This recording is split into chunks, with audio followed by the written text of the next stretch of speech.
bunch of us were in the Dominican Republic and had a wonderful time. We were celebrating our best year. This has been, Sidcor's best year in the business. We were learning and we were just having a great time. And a question was asked at the beginning of our venture in Dominican. And I thought I would have Ryan Gosling present to you guys this question. So please watch the video. Would you stop thinking about what everyone wants? Stop thinking about what I want, what he wants, what your parents want. What do you want? What do you want? It's not that simple. What do you want? God damn it, what do you want? So Gary asked in the Dominican, he says, hey, you only live once. What do you want your one life to look like? What would be a great life for you? What does it look like in the home video? So that's how we kicked off the Dominican, and really had me reflecting all week long. Identify what you want, design your life, get some clarity. And so today, in closing, I pondered on 3 points that I want to share with you to help us really best answer the question, what do you want? I'm not sure if you guys have really sat down and really answered that question, but I think success really starts with answering that, okay? So I've got 3 points for you I'm going to share with you. The first point is we must reverse engineer our lives and go counterculture. So just think about this. Think about how you were raised, how the culture shaped some of your big decisions. We were all asked when we were little, hey, what do you want to be when you grow up? What do you want to do when you grow up? The question we were not asked is, hey, what kind of life do you want to live, and how much is that life going to cost you? None of you were asked that. Imagine asking a little 5-year-old or 5th grader, 6th grader, how much is your life going to cost you? Have you really thought about that? So one of my favorite morning meetings to run, I call it the cost of life exercise. And we follow culture, okay? So we follow what culture says. So we pick the career first, we add up the revenue of that career, and then we figure out what the cost of that life is going to look like based on what you can afford for that career, okay? So usually the beginning of this meeting starts off very positive. So I'm like, well, I went to school to be an accountant. So let's say Jamie graduates from college at 22. I start as an entry-level accountant, and here's how much money I'm going to earn. And then I got a raise at 25, and then I got a raise again at 30. And we're just going to map out a 40-year career and how much money we would make. And it's a total idealistic scenario. And I always like posing like, well, here's what the average American would earn or the average accountant. But hey, listen, let's face it, we're above average. Everybody want to agree with that? So let's expect above average pay. Let's add up over 40 years what we're going to make.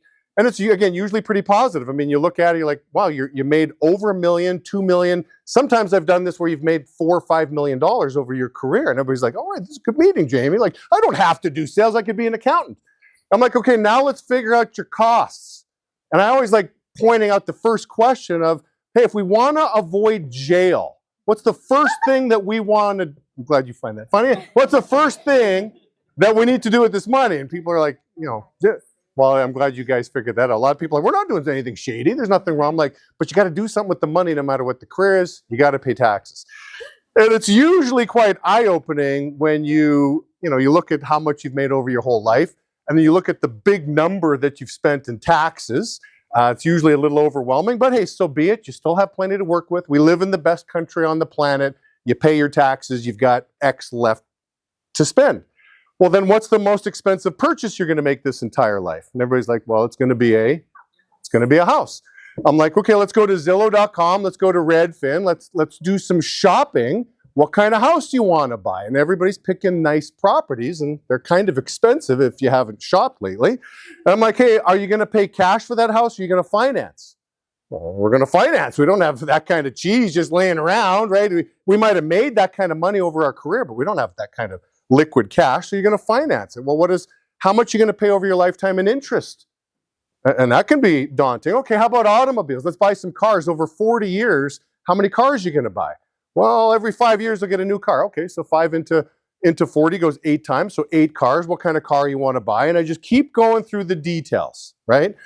And so usually at this point in time, the meeting becomes everybody's negged out. Because it doesn't take long for you to realize that you're going broke.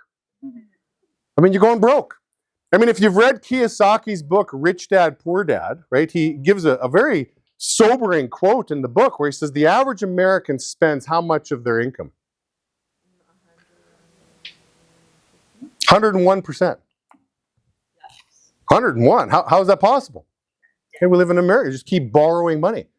The average U.S. household, right, out of every $100 going towards expenses in the United States, $30 out of every 100 is going towards interest. Whether it's financing of your house, your car, whatever it may be.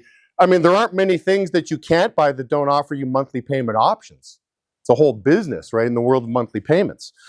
So again, negs everybody out at this stage in the meeting. And I'm like, okay, hey, listen, let's reverse engineer. And everybody's like, what are you talking about, reverse engineer? Well, how about let's say money's not an option. You know, like just you got an abundance of money. Like, what do you want your life to look like? Let's just design your life. Okay, what kind of house do you want to buy? Where do you want to live? And let's figure stuff out after. Let's figure out how to get the money after. But first, let's design the life.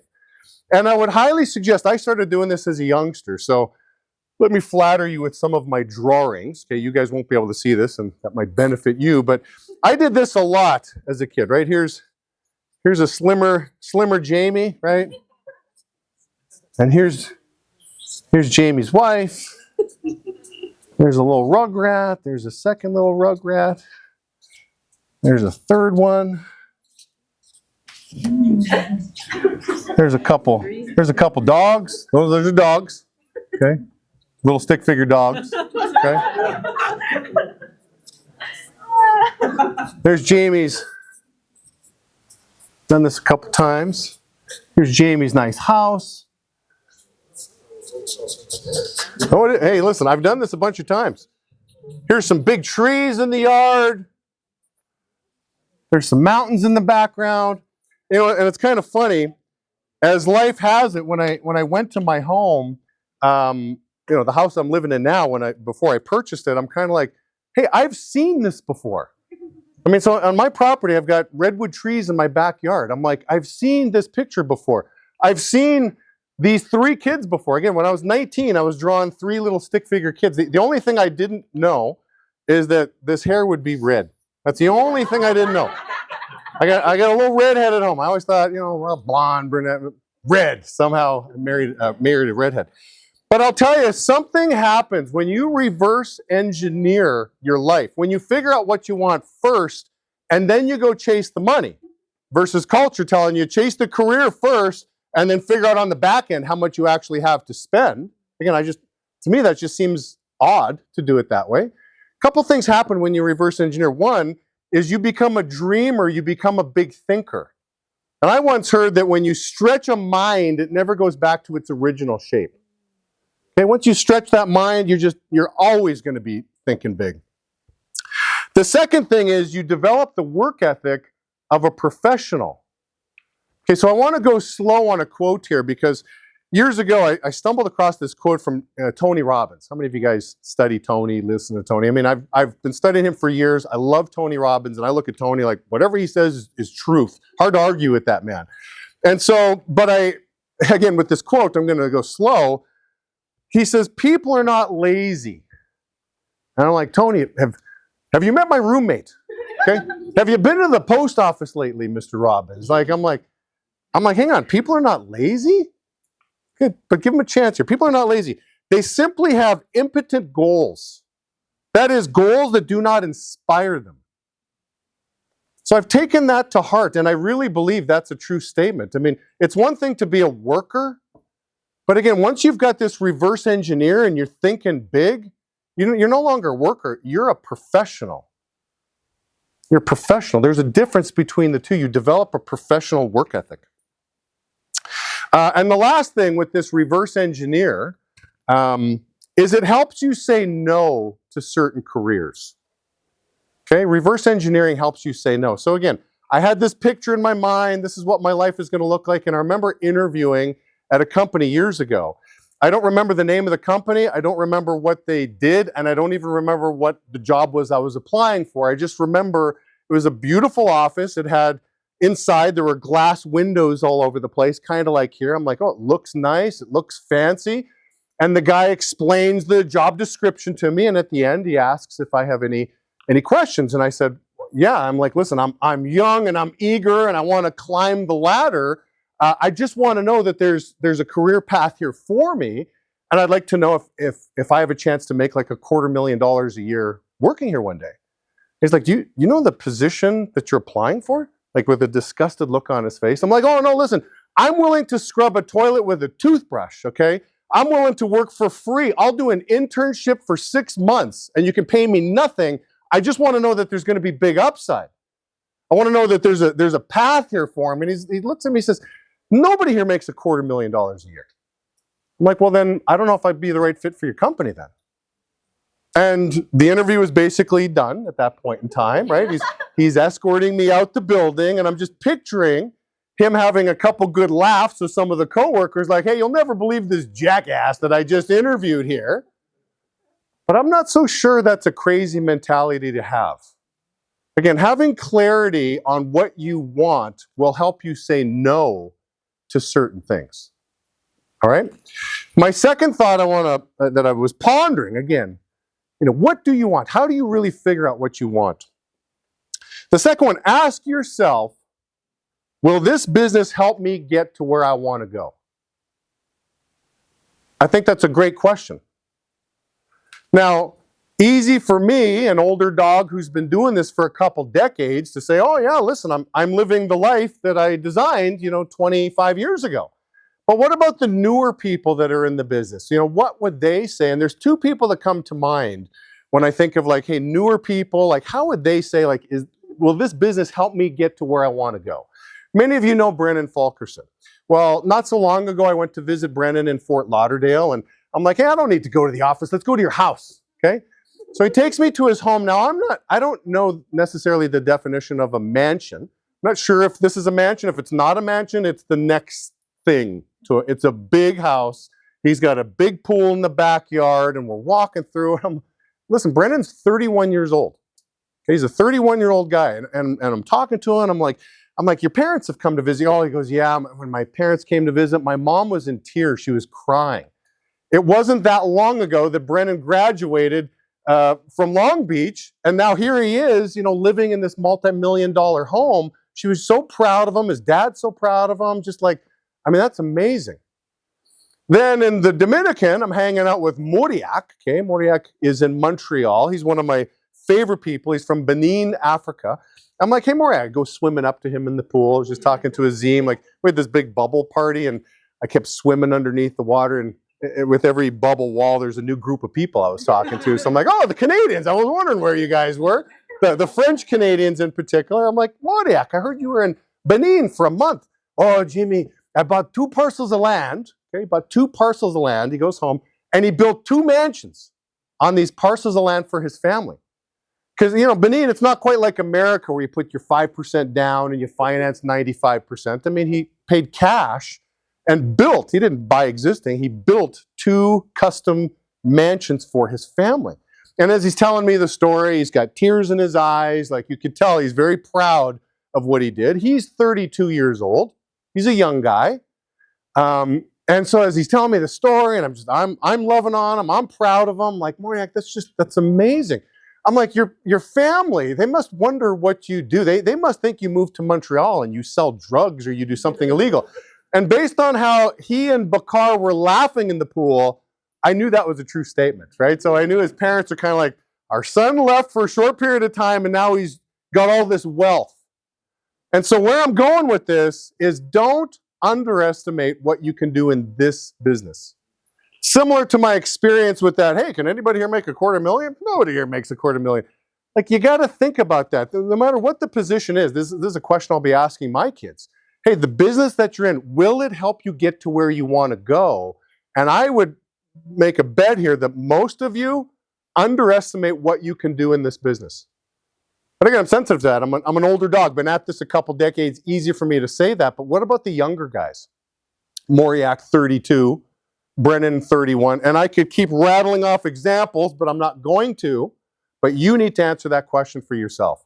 Will this business help you get to where you want to go when you're figuring out what you want? And the third thing I have for you is once you have clarity on what you want, make sure your habits support that vision. I love this quote. I'm going to read it to you guys. Some of you have heard this before.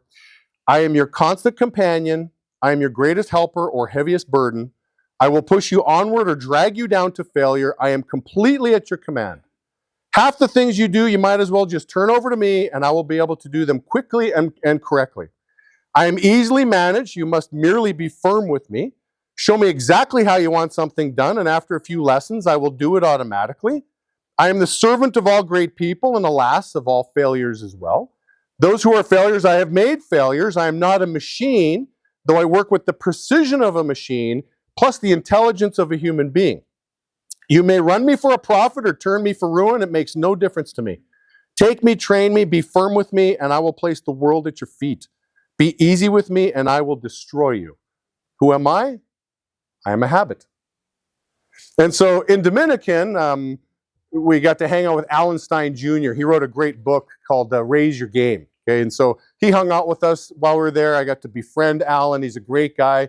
His kids are around my kids' age, and he's preparing his children for potentially playing college basketball, kind of like their old man. And something he says to his kids, and it really makes this point.